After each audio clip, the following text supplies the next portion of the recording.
one of the quintessentials of spring and fall gardening. Not many can compete here. Some may even consider this to be a superfood because of the many health benefits. Not much to do when it comes to prepping the soil. Mix in a little bit of all-purpose organic fertilizer and you're pretty much good to go. Here we just took the top from a 5-gallon bucket and we're going to use it as a template in the placement of our seeds. We're going to plant 8 for every top impression. Peas take nitrogen from the air and place it in the soil through nodules on their roots. Members of the legume family, I'm going to show you how I get the maximum yield in those 58 days. Cascadia sugar snaps, essentially a cross between shelling peas and snow peas, the best of both worlds in my opinion. We're going to take our finger and create a 2-inch trench in the soil with a depth of about 1 inch, placing 2 seeds in each trench, pressing each firmly on opposite ends. What I like most about snap peas is that you can eat them straight off the vine, pod and all. Unlike shelling peas, hence the word shelling, snow peas are also grown slightly different because the production is not about the pea itself, it's more about the flat pod with the immature peas on the inside. Now that we have our peas covered and watered in, this is where the magic starts to happen.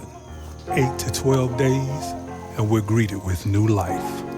From sprouts to seedlings, all within 36 hours. We add our bamboo stakes, up to 6, maybe 7 feet they'll climb. Every 4 inches, we're gonna add a level of biodegradable string.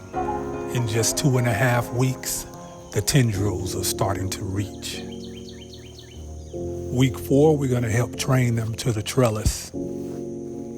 18 to 24 inches, time to add another level of string. Within a wink of an eye, week 5, we have our first pea pods. Superfood. Beta-carotene helps with eyesight. Potassium lowers high blood pressure as well as bad cholesterol, promoting a healthy heart. Rich in vitamin A, B, C, and vitamin K, have to keep those bones healthy. Unique to the legume family is an estrogen-like substance called cholesterol, which studies are showing may be able to reduce some forms of stomach cancer. With that, we want to keep those blooms coming.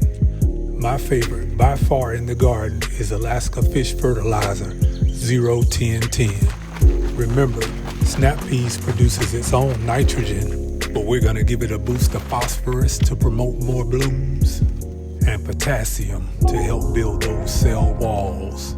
1 tablespoon per gallon, and I'm using a 2-gallon watering canister, filling it with rainwater. 25 to 30 days after planting, beautiful purple and white flowers will start to appear. It's from those flowers that our peas will emerge. We definitely want more blooms. So we're gonna take our fish fertilizer 0-10-10 and do a root drench. Always make sure to avoid overhead watering. Not a lot of disease comes with growing snap peas. However, they are susceptible to powdery mildew, and you want to keep your eyes out for aphids as well. I have a separate video of my go-to organic spray: neem oil, tea tree castile soap, and peppermint castile soap. To encourage fruit production, you want to pick them early and often. But for now, we're gonna just let this soak in.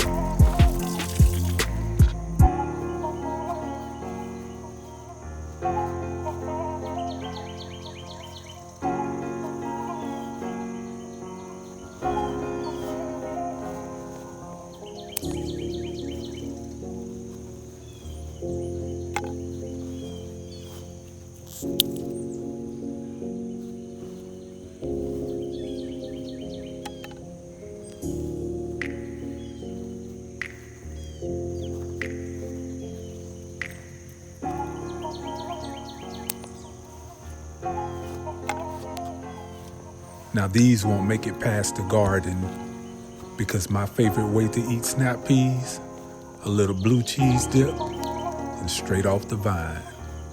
By his hand, we all are fed.